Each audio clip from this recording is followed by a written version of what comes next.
Revelation 21:5. Then the one sitting on the throne said, I am making everything new. Lahat ay babaguhin ng Diyos. So, what is new? Ano nga ba ang maganda sa mga bagay na bago? Panginoon, salamat po dahil kayo ay makapangyarihan at kaya niyong baguhin ang lahat ng dapat baguhin. Sa sandaling ito, Panginoon, pinapasalamat namin ang naging pagpapala niyo sa mga nakalipas na araw at ipinagpapasalamat na namin ngayon pa lang ang mga pagpapalang darating pa. Nawa, Panginoon, maunawa namin ang ibig sabihin na gusto niyo lahat ng bagay mabago para sa aming ikabubuti, sa aming benepisyo. Father, we ask you to be our preacher, our teacher, our healer, and friend. We seek you in the name of your Son, Jesus. So what is new? Acts 5:19-20. But that night, an angel of the Lord opened the doors of the jail and led the apostles out. Nakakulong ang mga apostles, ipinakulong ng temple authorities, pero pinawalan ng Diyos at pinalabas sa kulungan.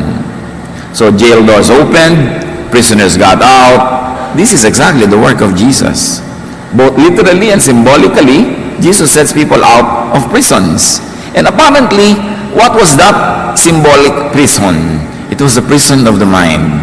The angel said, go to the temple and tell the people everything about this new life. So merong bagong buhay, merong bagong pag-asa, at pinapunta sila sa temple. Doon kung sino yung nagpakulong sa kanila, doon sila pinapunta para ideklara nila na sila'y nakalaya na physically from the prison at now lalaya mentally, intellectually, and spiritually from the prison of the mind promoted by the temple, by old-fashioned teaching, by the laws of Moses promoted by the temple. So the temple here resembles the old life. It was a jail. And God would like to lead people out of that old type of life into life in Jesusness of freedom. So that temple would be replaced with newness.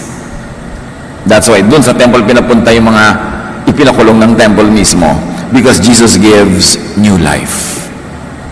Hindi lang pagbabagong buhay na nagbago yung ugali, nagbago yung mga habits, kundi panibagong paraan ng pag-iisip.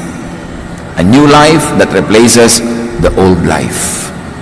So habang pinag-aaralan natin ang mga bagay na ito, dapat nating laging suriin, ano ba yung old way of thinking ko?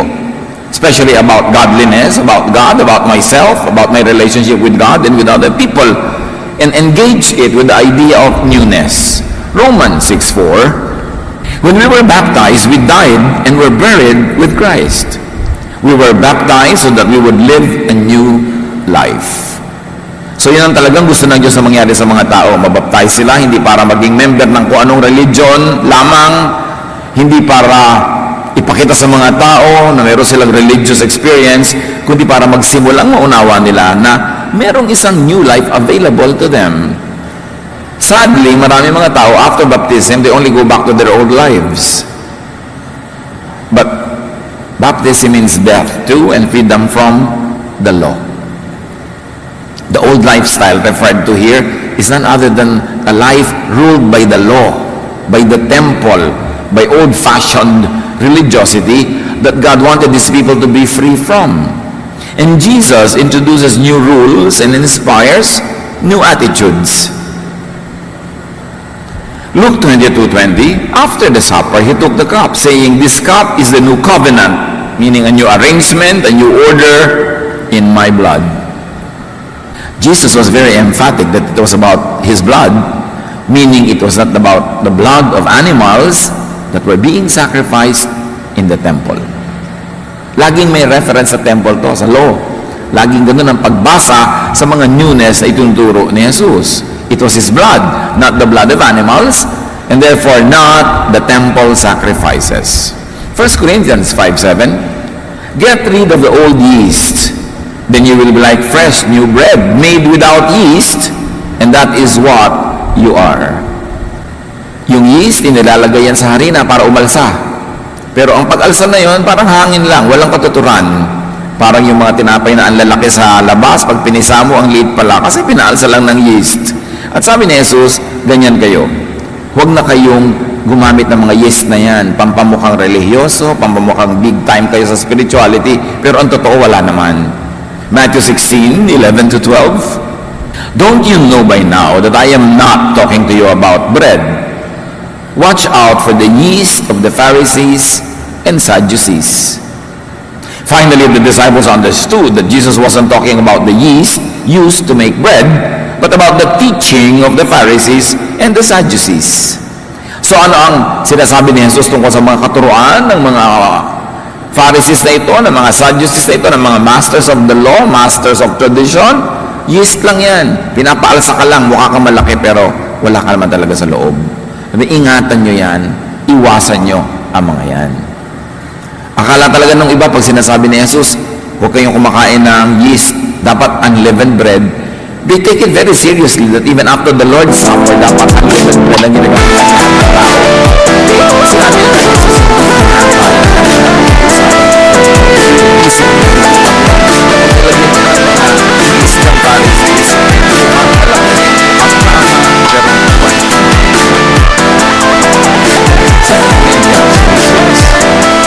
Jesus, worthy to be the servant of this new covenant for our good. Comes the Holy Spirit. After all, the law brings death. Here there is contrast between the law and the Spirit, which is life, death. Life, the law brings death. The Spirit brings life.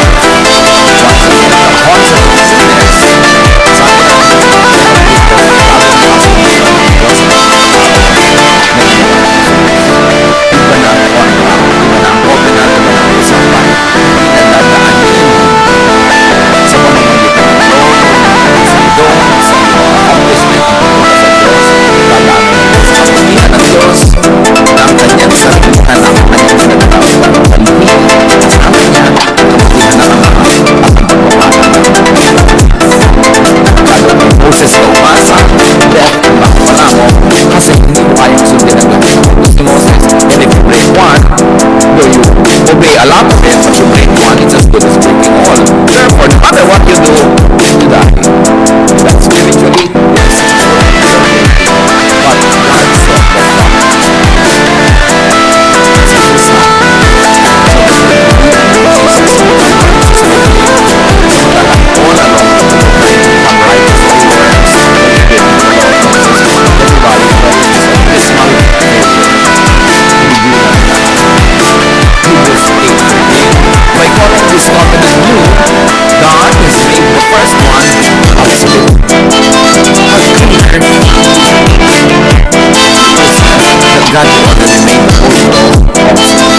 Yet, hanggang ngayon, ang mga Kristiyano, ang mga mahilig mag-aral ng Bible at mag-memorize, batuhan ng law. Na-break mo ang law na to, babatuhin ka. Na-break mo ang law na to, batuhan ng batuhan, obsolete na nga daw, ba't ipambabato mo pa? Importanteng maunawa natin ito. And this is so beautifully enshrined in the story of the woman caught in the act of adultery. Because the law, the verses say that she must be put to death together with the man. Pareho lang sila. Pero hindi siya ipinabato ni Jesus. Precisely because that law prescribing death to such type of sinners according to the standard of the law, that law had already been made obsolete. Kasi kung hindi pa obsolete yung law na dapat patayin ang nangangalo niya, edi lawbreaker pala si Jesus. But of course, because the law had been cancelled, there was no more law that makes you guilty to the point that you should die for it, because Jesus died for your sin. Even in the court of justice, wala dapat double jeopardy. When you already are punished for one type of sin, you should not be punished again for the same type. Why will you be punished for your sin when Jesus already was punished for your sin? Paid na eh. Kaya mahalaga yung maintindihan natin, freedom in Christ. And Hebrews 8:13 continues, and what is obsolete and outdated will soon disappear. Yun ang kahihinatnan ng law. Obsolete, outdated, disappear. God, through Jesus, gives even a new Jerusalem, a new temple from heaven. Pinag-uusapan natin ang maraming new. Pati New Jerusalem, pati New Temple. To replace the temple from below or on earth. To replace the temple of stone made by humans. And to replace the temple in Jerusalem. Nakakapagtaka hanggang ngayon, maraming mga Christians nahuhumaling doon sa temple o sa guho ng temple na nasa Jerusalem at maraming mga movement pa na i-repair yan, gawin yan, padala ng pera. Sinabi na nga ni Jesus na wala ng temple. Sabi niya, destroy the temple and I will rebuild it in 3 days. And in 3 days, when he rose from the dead, he was already the new temple. Hindi na yung temple na bato. At apparently, kahit kailan, hindi naman talaga tinirhan ng Diyos ang temple na bato. Press release lang yan ng mga priests that wanted to control the entire nation so that the entire nation will have to go to that one specific temple controlled by one specific group of priests. That's why that made them very, very powerful. And they had to demonize all other places of worship, all other high places, kasi kakompetensya ng Jerusalem. Acts 7:48 to 50. But the Most High God doesn't live in houses made by humans.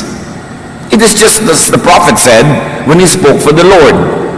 Heaven is my throne, and the earth is my footstool. What kind of house will you build for me? The answer is none. Or, in what place will I rest? The answer is nowhere. Because God fills heaven and earth with His presence. How can God rest in a specific place? Sabi niya, I have made everything. Which means you can't make anything for me. You don't make a house for me. I made the earth, which is your home, and even that great earth is only my footstool. So how can I reside even just on earth? Or in one continent, or in one country, much less in one building? The glory of God fills the heavens. How presumptuous of people to think that they can build a house for God. But religions always build houses for God. Kaya nga lahat ng archaeological findings, diggings, and even existing ancient buildings and civilizations and ruins of ancient civilizations, the most fabulous, the biggest buildings are always the temples. So you can imagine that all the resources of a society, of a civilization, of generations going into building constructions. Not into feeding people. Not into healing and serving people. Not into equalizing the economic system and making life bearable for people. No. Lahat ng pera ng tao nagpupunta sa templo para igawa ng templo ang Diyos. Siyempre, yun ang press release ng mga priest. Inuuto nila yung mga tao, we will build a house for God. So, siyempre, bigay mo lahat. Samantala, ang gusto ng Diyos, maging mabuti ka sa mahihirap, magpakain ka, tumulong ka. Hindi yung puro sa building lang mo daw, ubusin ang pera mo. But because, sino bang nakatira sa building? Diyos o yung mga pare? Sila. Sa lahat ng bansa, sa lahat ng civilization, sa lahat ng religions, halos. At sa Pilipinas, tingnan mo lahat ng bayan-bayan. Tingnan mo kailan pinakamalalaki bago nagkaroon ng mga skyscrapers and high-rises, ha? Talagang napunta doon lahat ng resources. At gustong-gusto yun ng mga priests o ng anumang religious leader, anumang brand yun o anumang title. But the fallen Jewish temple will not be rebuilt. A new one will be given.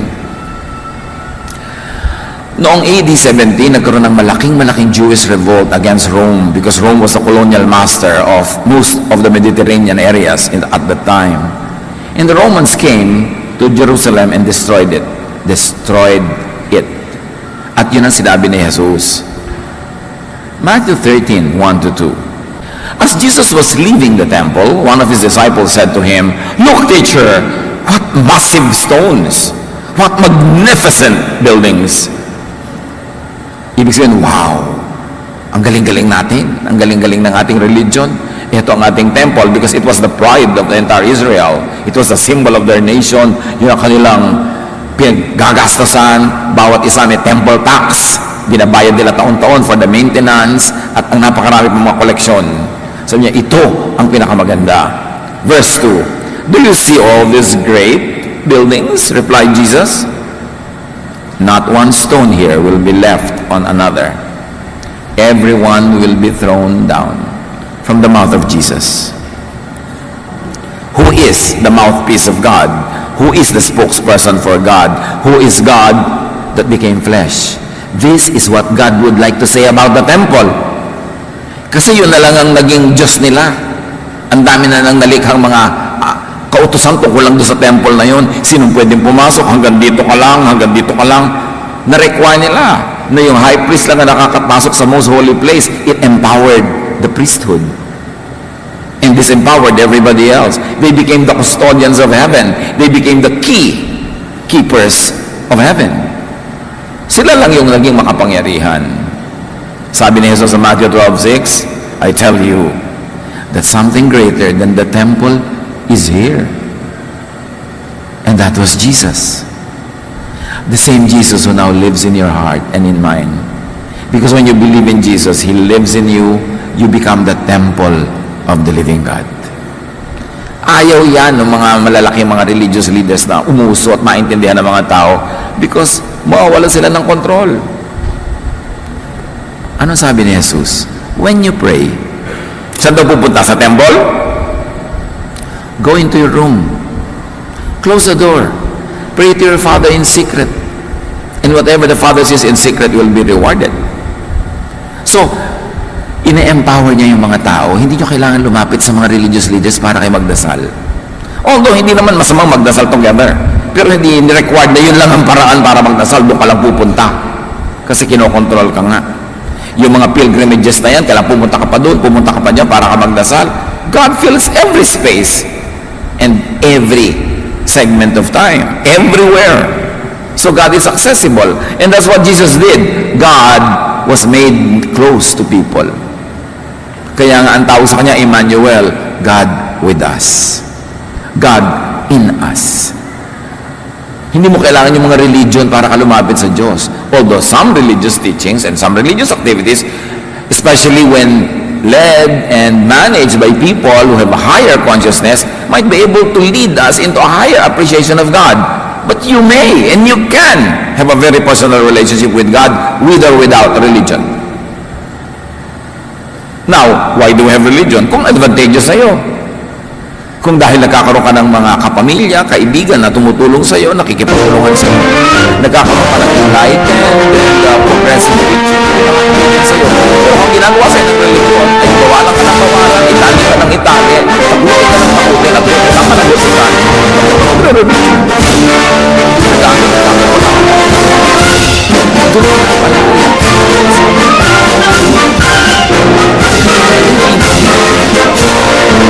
the old city of Jerusalem wala religion.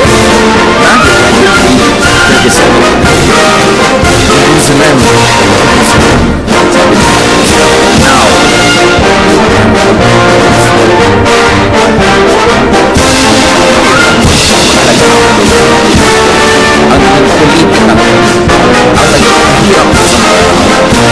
Revelation 21:5, He who was seated on the throne said, I am making everything new. Hindi sinabing i-remodel natin, i-repair. No, I'm making everything new. Completely destroy what's in your mind because I'm going to give you a new thought. A new way of life that will work for you. Not a religious system that will only use you and abuse you and exploit you. And make you feel guilty and dependent on the ministrations of priests and religious leaders. Sabi niya, I'm making everything new because I'm not happy with the old. Revelation 3:12, everyone who wins the victory will be made into a pillar in the temple of my God, and they will stay there forever. So yung temple, hindi na building. It is the fellowship of believers who overcome because of Jesus. A new temple will be given. Hindi ka lang mag-fundraising para buuin na naman yung temple sa Jerusalem. Pag binuo mo na naman yan, it will become the religious center of the world. It will empower that nation. It will empower that people over other peoples of the world. May political, tendencies to be used and abused.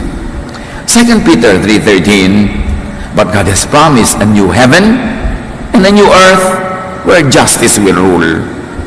Akala naman iba, literal to, a new earth, dudurugin ang planeta na ito, so hindi bali na, ipolyot na natin, dumihan na natin, tulay dudurugin. Walang ganon. Yun ang interpretation ng marami over time. Pero wala talagang nagsasabing ganon yun. Because isa siyang talinghaga. The new heaven, the new earth, where justice will rule, means a new world order, where there will be justice when there was injustice. A new world order? Very, very probably not a new planet. Not your usual end of the world interpretation, but that is what the verses really say when you study them carefully. When you get out of the mold, yung kulungan ng utak natin na binuo ng mga religious teachers and teachings in the last many, many years, nakadrawing na sa utak natin ang lahat, tao lang nag-drawing nun. Kailangan bumalik ka sa Bible, basahin mo talaga ang sinasabi ng Bible para hindi ka mauto. Para malaya ka because Jesus sets free. Revelation 21, 2-3. Then I saw the new Jerusalem, that holy city, coming down from God in heaven. So again, you must read it with some poetic skills, that the new Jerusalem is a heavenly idea. It is not a physical building. It is coming from above, not from below. Pero pag gumawa ka ng building na physical, it comes from below because the stone comes from below, the materials come from below, from plants that get their nutrients from below, but this one is from above. It means it's above our present consciousness at this point. It is above the usual that we have always known. Verse 3, I heard a loud voice shout from the throne. Nung binaba yung new city, God's home is now with His people. He will live with them and they will be His own. Yes, God will make His home among His people. Yun ang new heaven, yun ang new city, yun ang new Jerusalem. It is not a geographical location. It is a state of the heart. Because God will live among His people. It means that the Spirit of God, the idea of God, the whole concept of God will now reside in people's hearts, in people's minds, more specifically. So a new heaven, a new Jerusalem is a new way of thinking. A kind of thinking that subscribes you to the thoughts of God, to the kindness of God, and you become a dispenser of that same thought and kindness to the world, to other people. And then, the world will become the kingdom of God. It is not a physical, political kingdom. Yung kasing interpretation ng church all throughout time, pattern yan sa Western monarchy. Kaya God is king, and then rango na naman. That's Western politics. Kasi ginamit ng Western monarchs and Western religion, ang church, to perpetuate the monarchies, to empower the royals, who in turn give favor to the religious leaders. So sa buwatan yan ng simbahan at ng palasyo, sa buwatan yan ng mga political and religious leaders to keep each other in power. Iisipin mo ba talaga literally that God wears a crown like the monarchs of Europe? It is an artistic interpretation that favored the monarchy, the royalty. But God lives in our hearts. God loves to be with the people. Kaya nga si John the Baptist, nung nagsimula magturo, hindi naman siya sa loob ng temple nagturo, hindi sa palace, sa mga gilid-gilid, mga sulok-sulok. Kasi pinapakita ng Diyos, He is everywhere. Hindi siya franchise ng temple. Hindi siya franchise ng priests. That ordinary people can be spoken to by God, can be used by God as spokespersons, and meetings speaking about the wisdom and love of God can happen anywhere, especially outside religious buildings. It was a very revolutionary idea. Nagbabaptize si John sa ilog-ilog, mga putik-putik, alam niyo yung ilog ng Jordan, sobrang romanticized sa kwento, pero sapa lang yun na maputik. Ipinapakita, hindi kailangan pabuloso, hindi kailangan grandioso, because God is with the people. And the people at the time, and up to now, many people up to now, are living on the earth. Para sila mga lupa. Tawag nga na iba, hampas lupa. Kasi talagang amoy lupa. Puro lupa ang kuko, nagtatrabaho, mahihirap. Dinala doon ng Diyos. Hindi yung monarch na magaganda yung mga robe. Sila yung mga European monarchs. Sila yung mga monarchs of the kingdoms that used religion to justify their power. Kasi divine rights of kings. Dapat isinusuri. Paano manipulate ng simbahan at ng politika ang relihiyon para magamit yon to enrich both the church and the monarch at the expense of the people. And God was not happy with that. Kasi sabi, walang matitirang bato sa temple na yan. Guguhuin lahat yan. Ibababa ng Diyos ang langit sa puso ng mga tao. Kaya nung ipinanganak si Jesus, sa temple ba pinanganak? No. Sa isang sabsaban. Sa bahay ng hayop.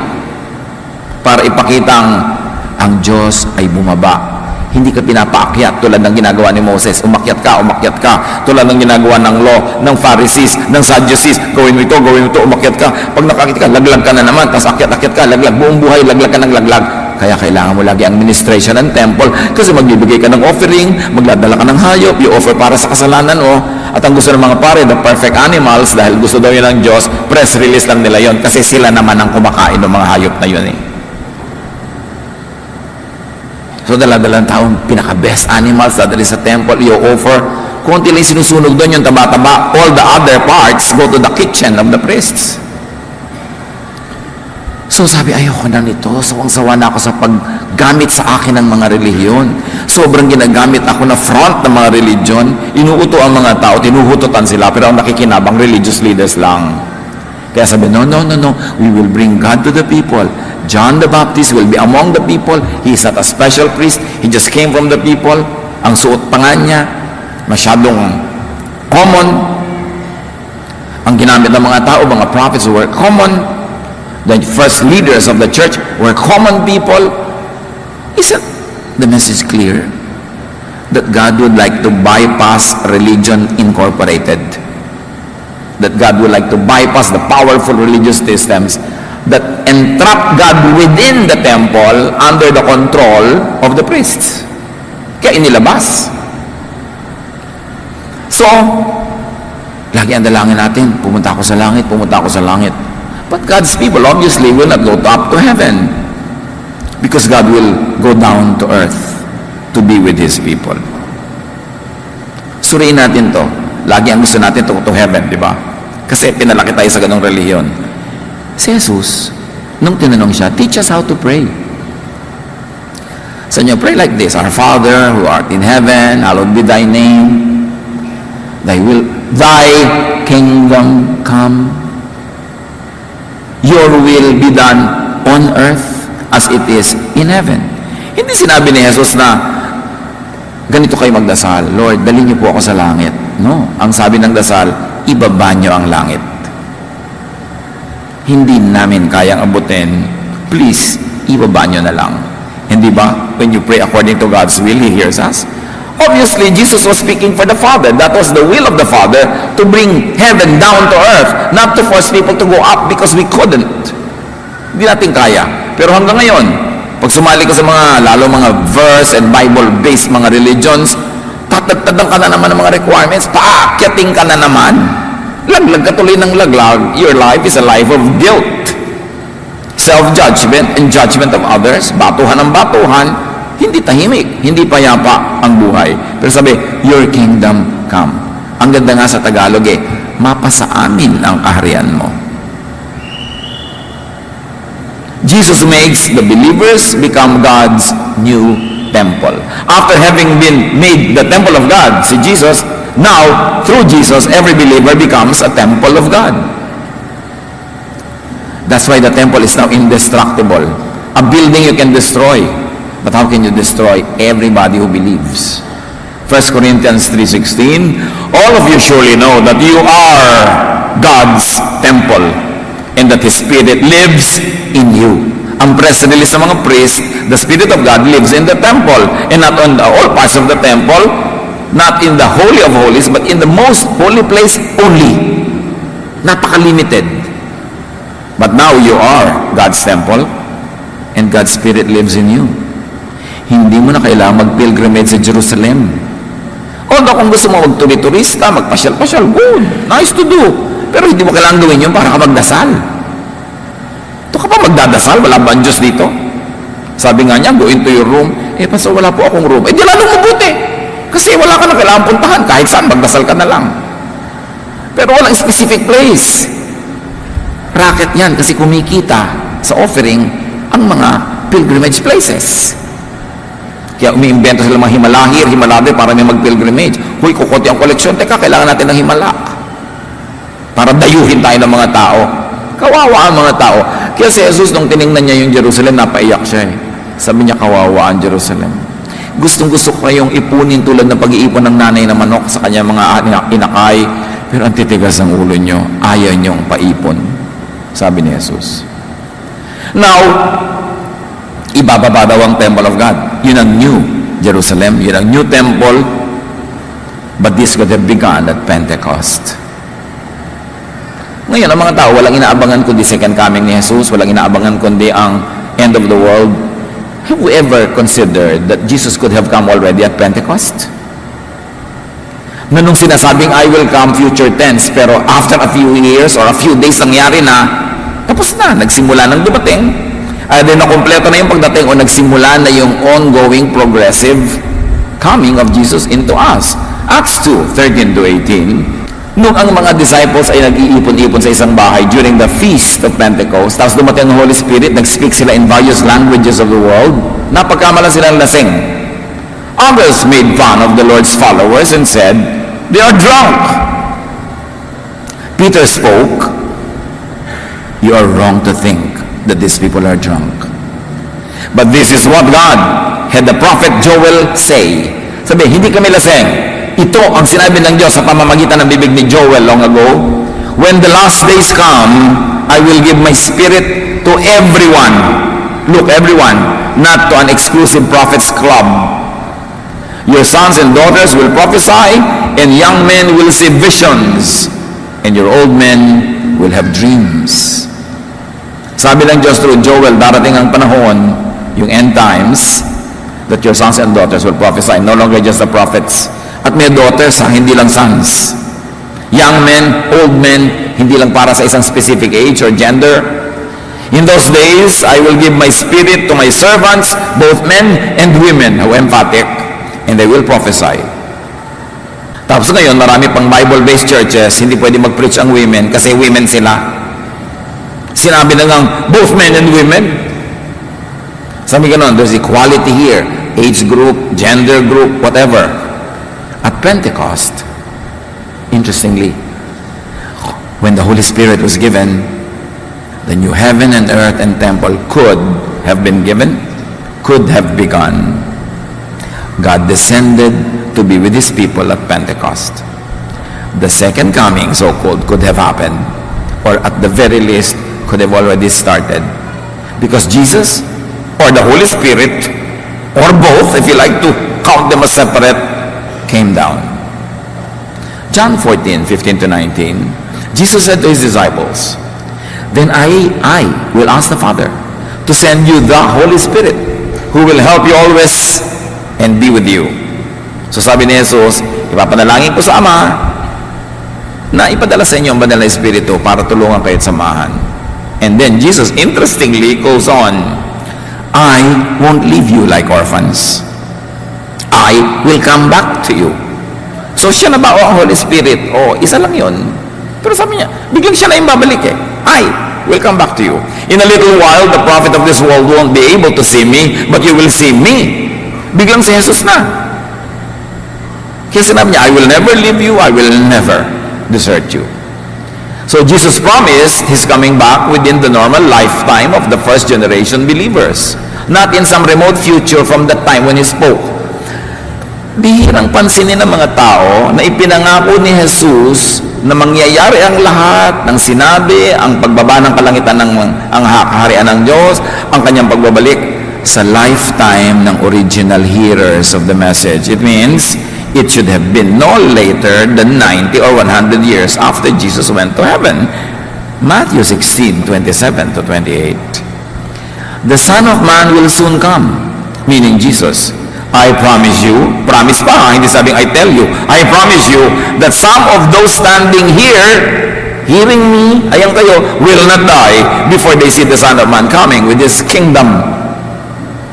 So bago natapos ang isang lifetime ng mga original hearers, dumating na uli si Jesus dala ang kingdom. Hindi lang natin napapansin kasi ang inaantay natin yung dramatic na maraming pyrotechnic na end of the world na ipinopromote ng mga relihiyon. But what if the end of the world began at Pentecost? And what world? Not end of the planet, but the end of the temple world. The end of the Jewish system world, the end of animal sacrifice world, the end of the law of Moses in a new era. A new beginning has happened. The kingdom of God reigning in the hearts of believers, not in the temple in Jerusalem, so the kingdom has come. Paano po yung mga mangyayaring nakakatakot? Sige, yun ang paniwalaan mo para ka matakot. Pero sinabi na ni Jesus, pinapangako ko sa inyo, kayo mga nakikinig, aabutan niyo ng buhay ang pagbabalik ko. So dapat nangyari na yon. Hindi lang napansin ng mundo kasi ang inaantay natin yung Hollywood style na second coming. Peter, full of the Holy Spirit, equated what happened at Pentecost with Joel's prophecy. So si Jesus sinabi yun, si Peter sinabi yun. Sabi, hindi kami lasing. Ang nangyayari ngayon, yan ang prophecy ni Joel na tupad na. Sabi, in the last days, So yung last days, nagsimula na nun. Last days of what? Of the planet? Hindi naman sinabi Last days of the law, probably. Last days of legalism, last days of the Pharisees and Sadducees, last days of the temple. In fact, since then up to now, the temple was never rebuilt. Tapos ngayon, pag nirebuild mo yun, romantic ka, marami kang mga emosyon tungkol doon, anong gagawin mo pag nabuo uli yun? Mag-o-offer ka uli ng sacrifices? Kasi for animal sacrifice yung temple. So, buburahin mo ang ginawa ni Jesus. Kaya akala mo, yung paggawa nun ay napakagandang gawain, pero pag in-analyze mo, you're going to discredit the work of Jesus and go back to the law, go back to sacrifices. Kaya sabi, I will make everything new. Hindi pwedeng lumalapit kayo kay Jesus pero yung utak nyo nando sa old law, nasa lumang pag-iisip, kaya nakakalito. 2 Corinthians 6:16, for we are the temple of the living God.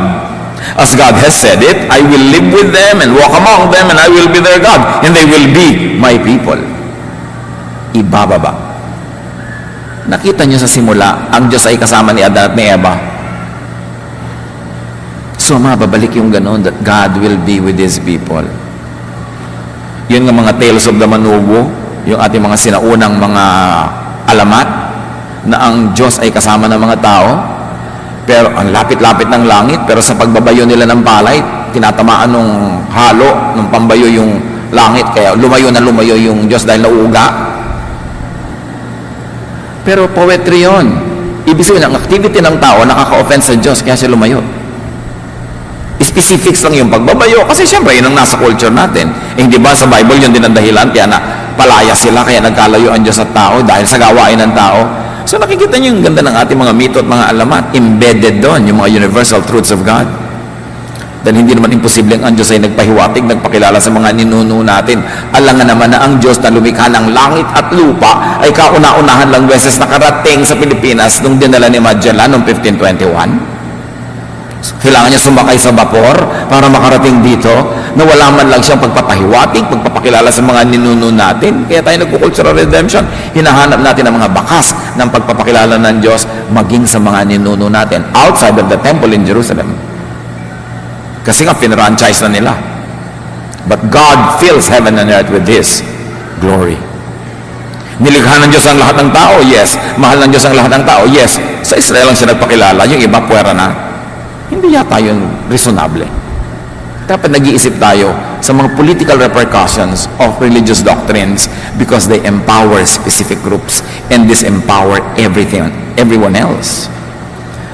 2 Corinthians 5:1, for we know that if the earthly tent we live in is destroyed, we have a building from God, the eternal house in heaven, not built by human hands.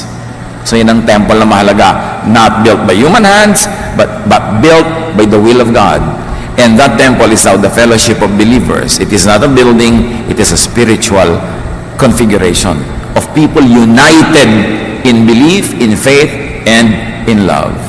Yes, sa Luke 17:21, sabi ni Jesus, huwag niyong hanapin ang kingdom of God kung saan-saan because the kingdom of God is in you.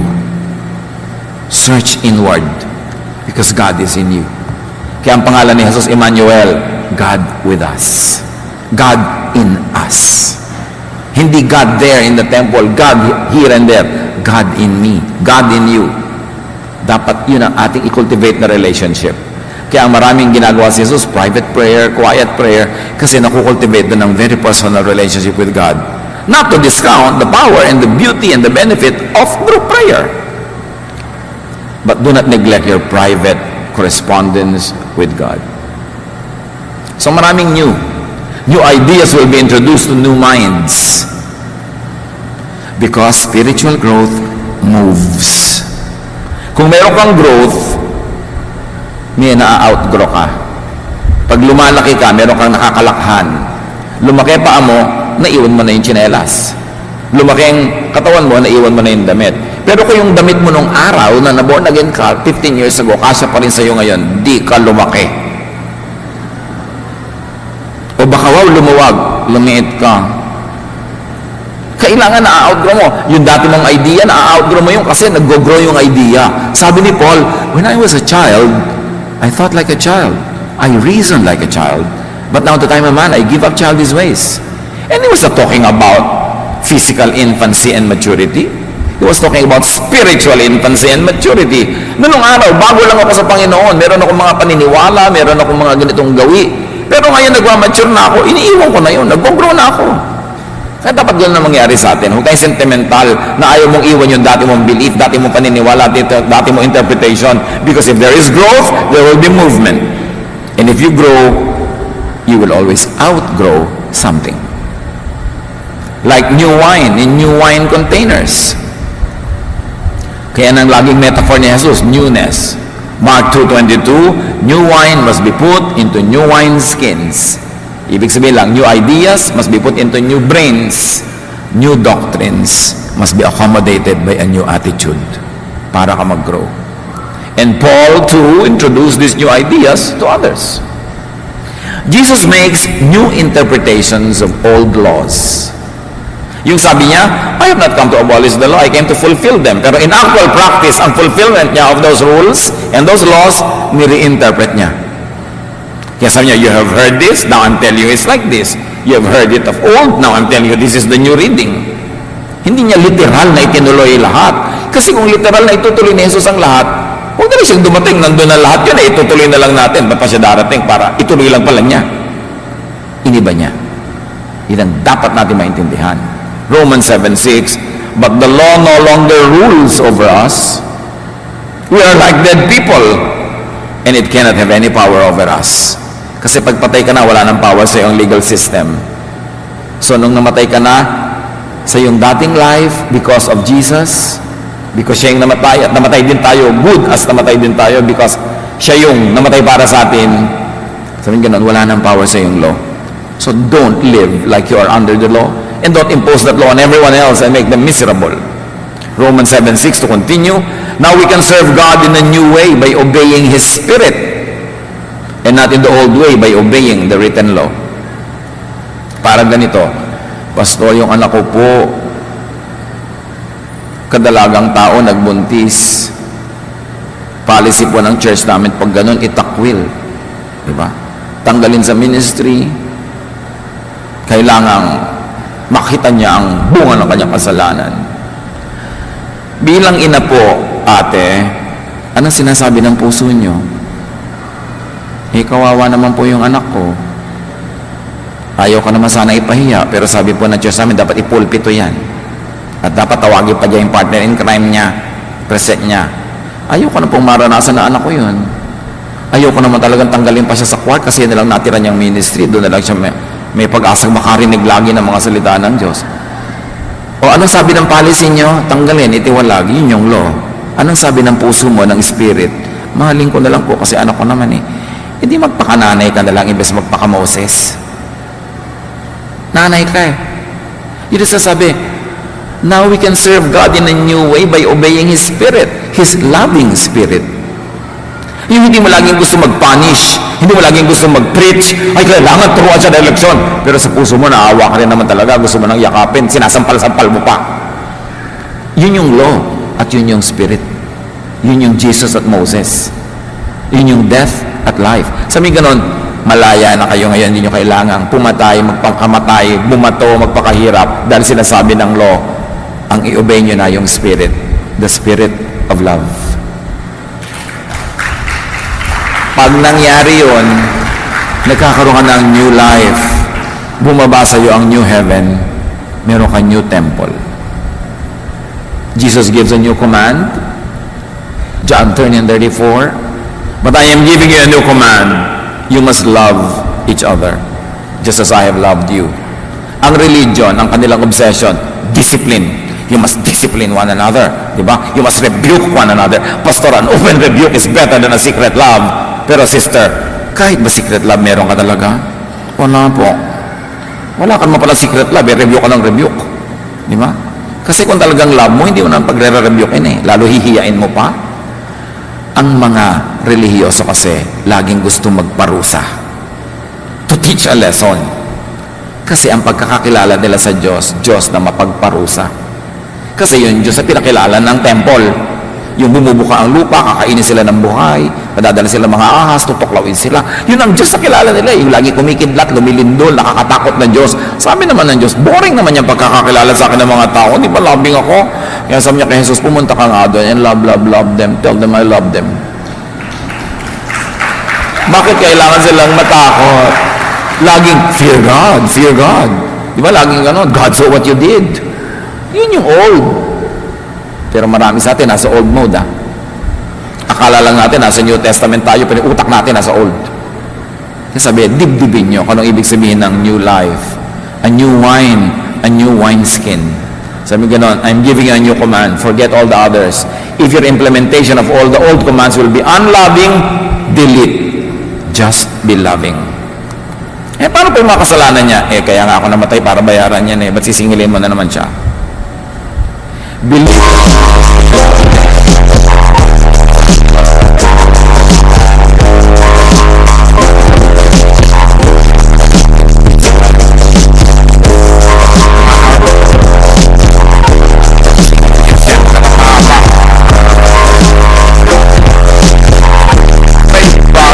Identity, hindi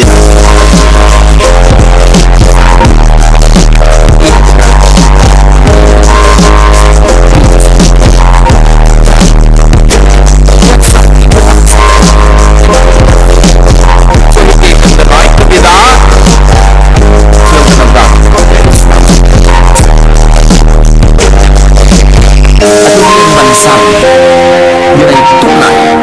Kung pwede lang buksan yung jeans mo, tingnan sa may taas mo, child of God to. Diba? Ephesians 2:15, His purpose was to create in Himself one new humanity. If you can very technical, a new species, a new genus. But one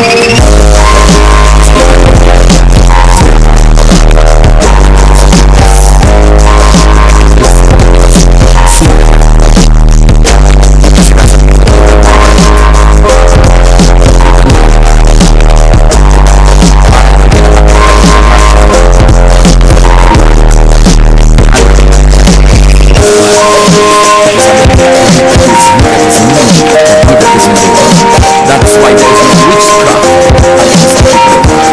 Hindi ka tatanggilan because you belong to the children of God, to the family of God. Pwede mo yung gawin, ano mo gawin ka?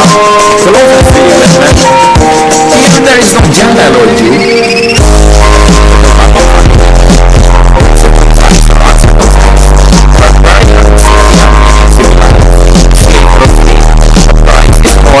and in all. In other words, in the new family of God, there is acceptance, there is openness, there is inclusion. Walang puwera, walang dinidiscriminate, because Christ is all and in all. And yet, in actual practice, ang mga relihiyoso ngayon, separatist, di ba?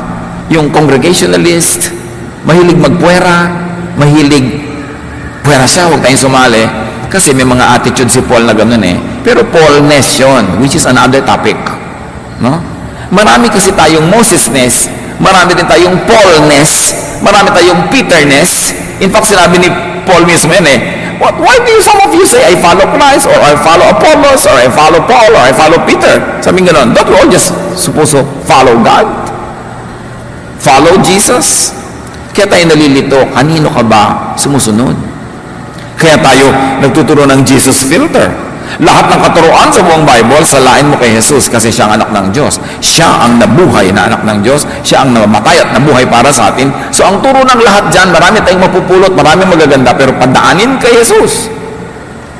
Para malaman natin na, Jesusness to.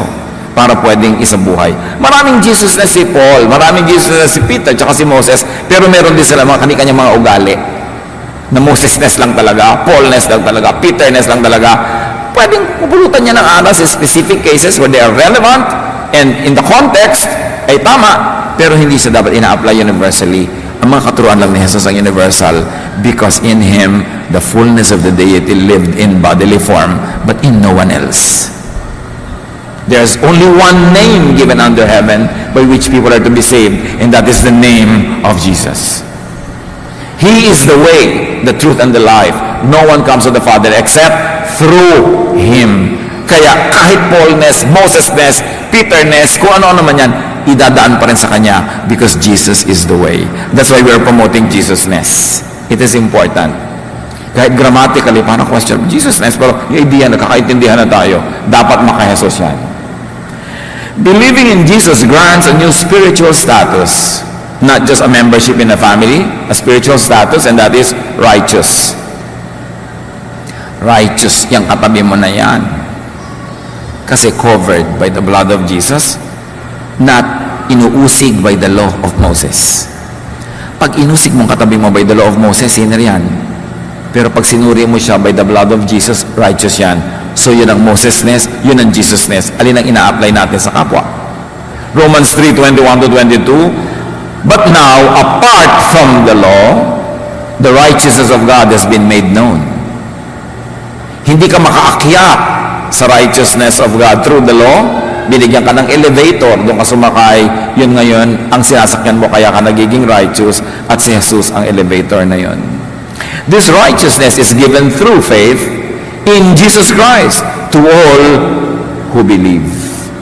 There is no difference between Jew and Gentile. And yet, yung mga iba ngayon, kandarapa pa sa ngongopya sa mga Jew. May ganun, there is no difference. Hindi mo na kailangan maging Jew. Kunwari, a second-rate copycat Jew.